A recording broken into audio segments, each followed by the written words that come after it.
সভ্যতা। সভ্যতার ইংরেজি প্রতিশব্দ হল সিভিলাইজেশন। এই শব্দটি সিভিস অর সিভিটাস থেকে এসেছে, যার অর্থ নাগরিক। সিভিলাইজেশন শব্দটি আমাদের কাছে অতি পরিচিত একটি শব্দ, যার আবিধানিক অর্থ হল সভ্যতা। দার্শনিক ভলতেয়ার সর্বপ্রথম সিভিলাইজেশন শব্দটি ব্যবহার করেন।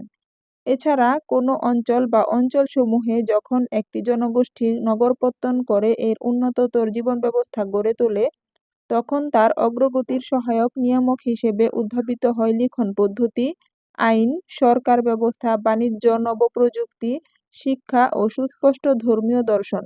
তখন তাকে সভ্যতা বলা হয়।